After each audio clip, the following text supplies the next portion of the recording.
This episode of World Wellness Education is made possible by a production grant from the Milhorn Law Firm. Have you or a loved one ever suffered an injury due to the negligence of another? Then it's time to turn to a law firm that you know and trust, one with a record of client satisfaction and integrity.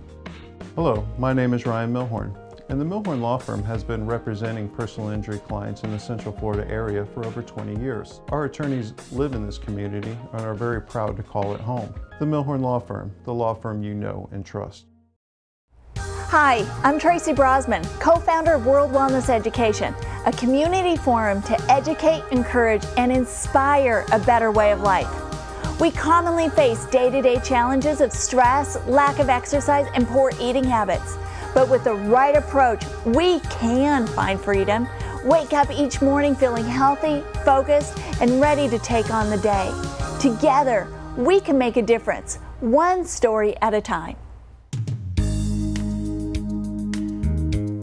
Millions of men and women suffer from a condition called Candida, also known as a yeast infection. In fact, it is estimated that 70% of people are host to Candida colonies in their intestines, skin, or mouth. Candida is usually not life-threatening, but for people with compromised immune systems, Candida can be extremely serious. Our guest today was diagnosed with a dozen different diagnoses before it was discovered that she was suffering from a severe case of Candida. Desiree DeRuthi is here with us today to share her story and how she overcame this condition that plagued her for years. Welcome, Desiree. Thank you. Thank you so much for joining us today. I really appreciate it. Yes, I'm very honored. Now, as I said earlier in the introduction, you were diagnosed with over 12 diagnoses? Yes. Tell me about that. What type of things were you diagnosed with, and how long have you been suffering? Basically for about a little over 3 years.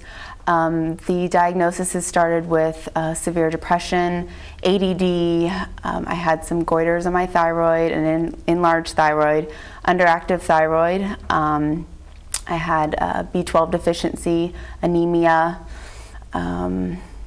I think that's about it. Wow. Yes. That's amazing. So you just started feeling bad overall and went to the doctor? Yes. And yeah, basically I would just feel very lethargic, not have a lot of energy. I lost a lot of interest in things. You know, I just saw myself removing myself from people, not wanting to socialize. So I knew something was wrong, that I just wasn't feeling myself.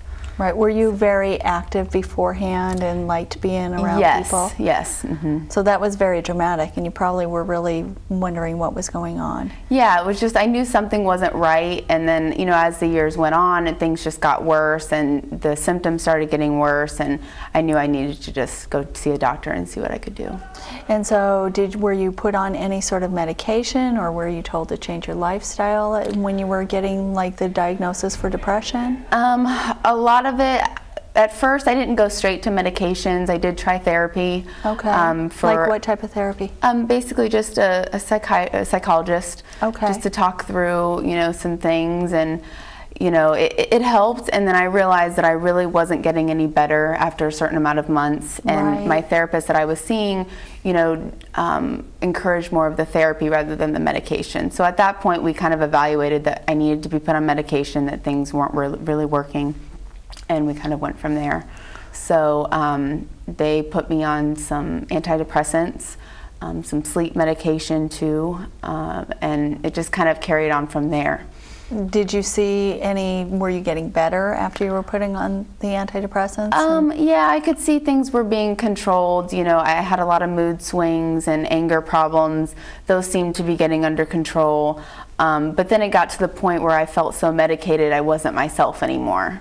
And that was when I kind of... So you weren't yourself, you got put on medication so you could become yourself, and then you were straying farther and farther away. Right, yeah, and that's just what kind of was the trigger for me, that I knew that just wasn't it, you know. And then were you, as far as your thyroid, did you have to... Yes, I was put on medication for that. Okay. I didn't see an improvement at all.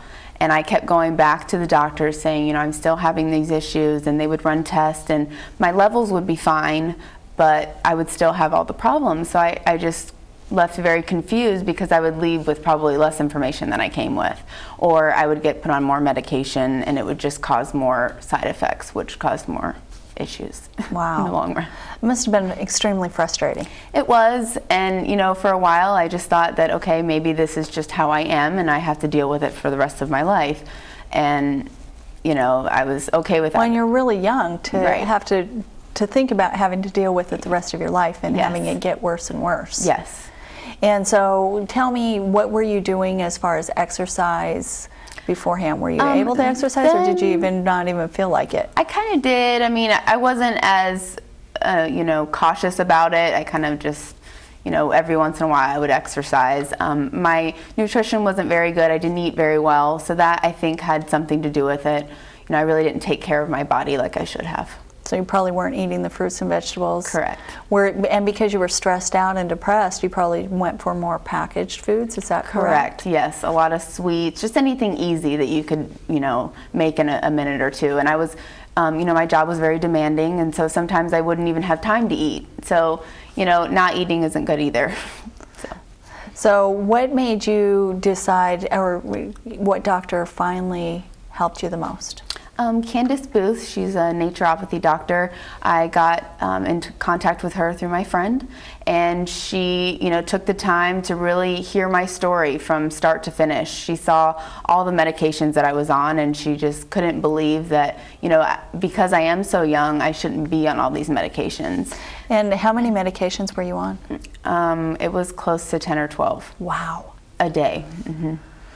Yeah. Wow, that's amazing. So she looked at everything and asked you, what type of questions did she ask you?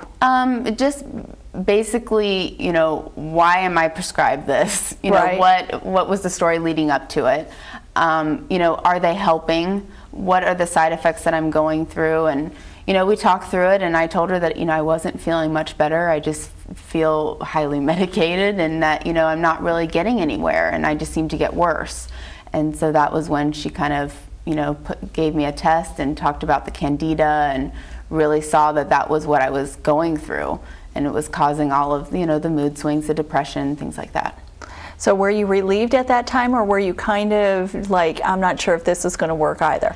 At first I was a little cautious, you know, but being to so many different doctors and specialists over the 2.5 years, you know, I was kind of at that point where, okay, this wasn't working, let me try something new. And I was open at that point, so I was willing to try anything. So what did she have you do then? Basically, she changed my diet right away. I had to avoid sugar, avoid anything that contained yeast. Also, dairy was a trigger for some symptoms, so I cut that out as well. Wow, so you had to avoid yeast, sugar, and dairy. Yes. So what type of foods, I'm sure you found many things that you didn't even realize that they contained yeast. Yes, so many things. I mean, I had to read a lot of labels. Even just little crackers I was eating contained yeast. It was just so hard, because all the easy little snack foods that you normally just snack on throughout the day, you think that are healthy, are actually not as good for you. So I really had to be cautious of everything that I ate. You know, I couldn't have milk, so I had to, you know, supplement it with the soy milk, or, you know, the almond milk. So it was a different, you know, lifestyle for me, but it was a great change. Wow. So could you buy packaged foods still, or? Not really. So what did you have to do? Did you have to start preparing? I had to cook a lot. I ate a lot of raw vegetables, you know, fruits, things like that, just trying to be more cautious. But yes, it did require a lot of cooking. So you'd have to bring your lunch and plan ahead. Yes, eating out was very difficult. So what's your normal day like as far as breakfast?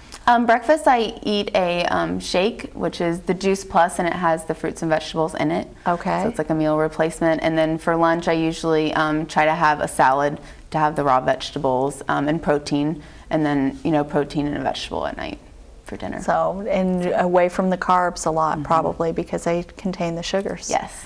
Now, so you did that, and what else did she have you change? She put me on some supplements, some herbal supplements that helped with the detoxing of the yeast. There was a yeast and fungal detox, which, you know, just helps get rid of it. And you know, there was another supplement I was put on that helped get it out of my blood system. that helped with that. And I noticed, you know, just changing my diet and getting on these supplements, I saw a tremendous change within a few days. Wow.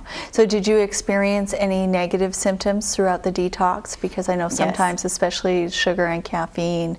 Yes, it was hard. I mean, I still kind of kept with my coffee. I did a cup a day because I usually would drink 3 to 4 cups. Okay. But yeah, it was, you know, difficult, but you know, I went through it and it was great. And the concentration was difficult for me because they did diagnose me with ADD, you know, a while ago. But it's manageable. You know, at first I was a little shocked because I'm used to working with my medications.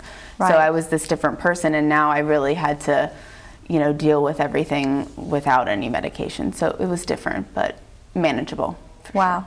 So you changed your diet, went on the detox. Now, were you taken off of the prescription medications? How did that work? Yes. Did you work with your other doctors, or? No, I worked with my naturopathy doctor, and she kind of coached me as to, you know, how I did wean myself off of the antidepressants and certain medications that were pretty severe that she didn't want me just to stop taking. And then eventually I saw my progress and kind of just took it upon myself of how I felt to wean myself off. And eventually I just came off of every medication that I was on. Wow.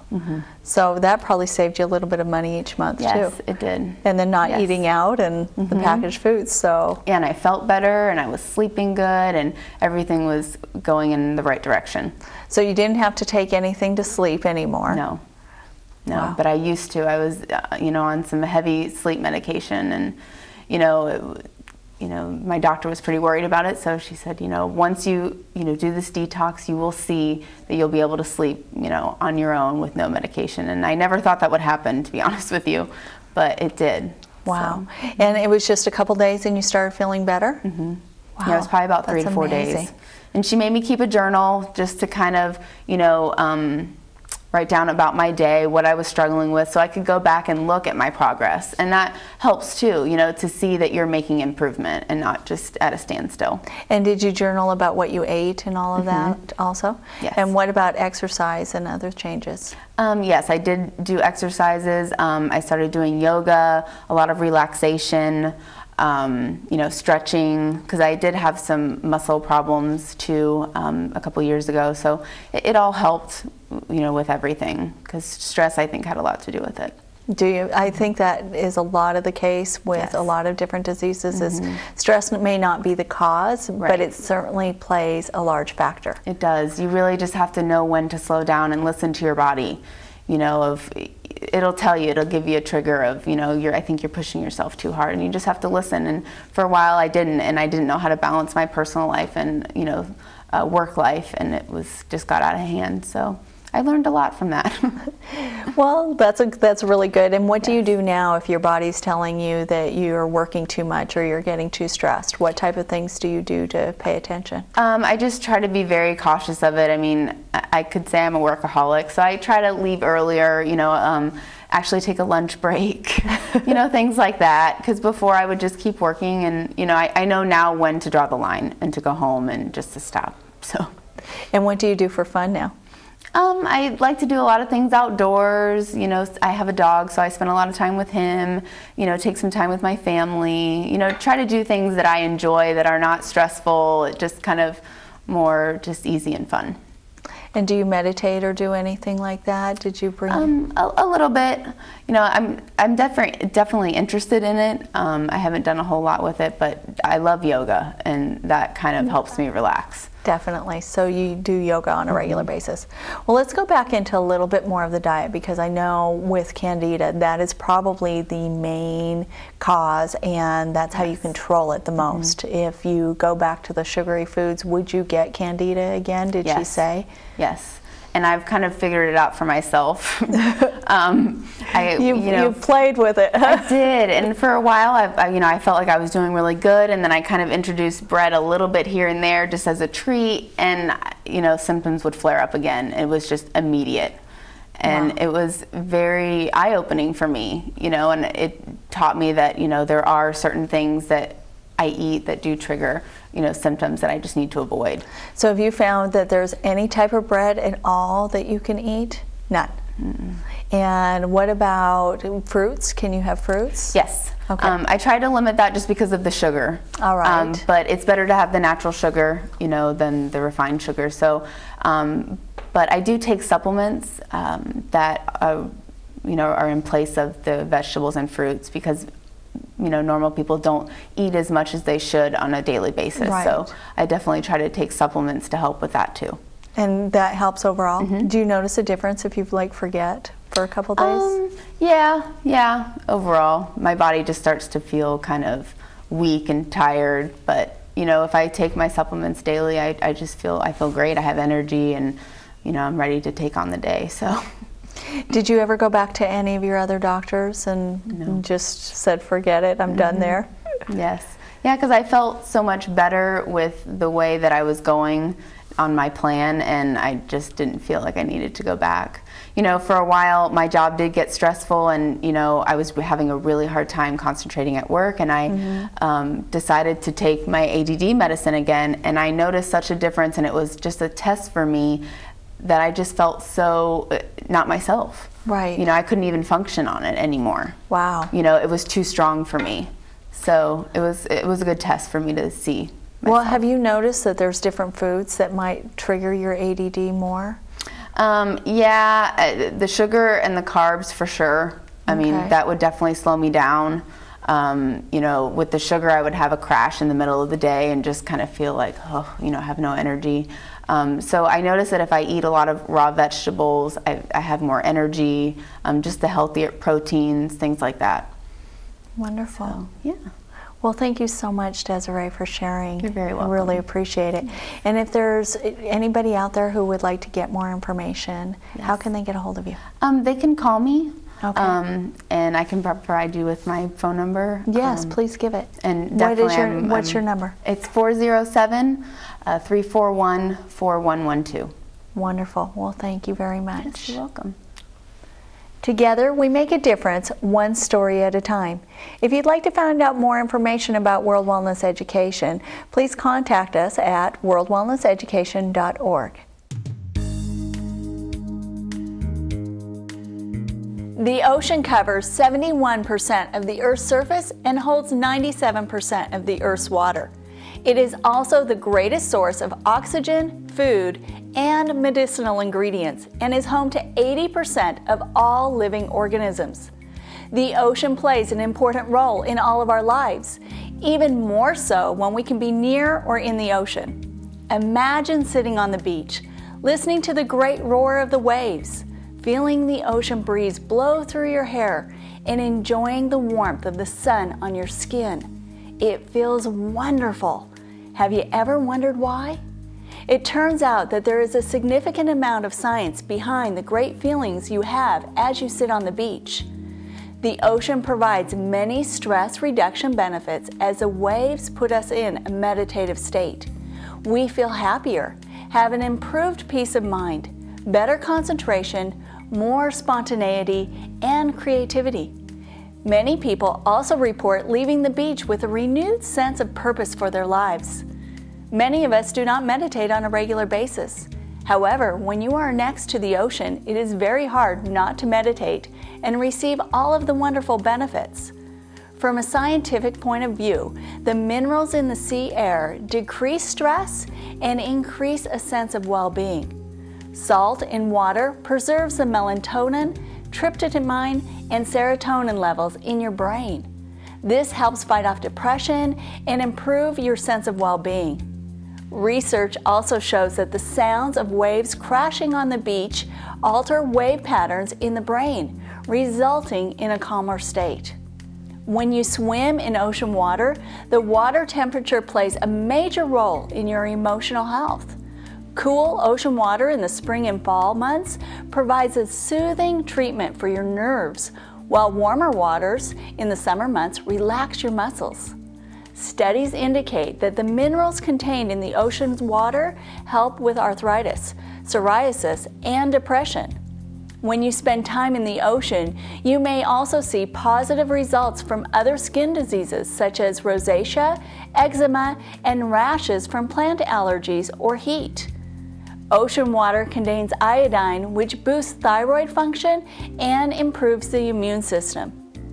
When you are in seawater, the amount of oxygen carried throughout your bloodstream is improved, and more nutrients are carried through your bloodstream to fight off free radicals. Ocean water also improves circulation of blood to organs. As the waves break on the shoreline, air particles break apart, releasing ions into the atmosphere. Some scientists claim that sea air contains an abundance of negatively charged ions. In today's society, we have too many positive ions in our life. You may know positive ions by another name, free radicals. Because electricity, computers, TV, and electronics are all sources of free radicals in our lives, it is easy to see why we have a shortage of negative ions. Increasing our exposure to negative ions has many health benefits, including enhancing the immune system, increasing alertness, and improving concentration. So schedule your trip to the beach today and enjoy the ocean's many health benefits. This information is not meant to be medical advice. No action or inaction should be taken solely on the contents of this information. Instead, you should consult appropriate health professionals on any matter relating to your health and well-being. Thanks for joining us. Remember, you can catch this show each week on Lakefront TV. To find out more about World Wellness Education, check out our website at worldwellnesseducation.org. We'll see you next time. This episode of World Wellness Education is made possible by a production grant from the Milhorn Law Firm. We at the Milhorn Law Firm believe that important decisions in planning should not be put on hold. These planning decisions affect not only you, but your children and heirs. My name is Eric Milhorn. I'm one of 7 attorneys here at the Milhorn Law Firm. We've been very fortunate. We've been able to serve the Central Florida area for a period of over 20 years. All the attorneys at the Milhorn Law Firm live in this area and are proud to call this area our home. The Milhorn Law Firm, the law firm you know and trust.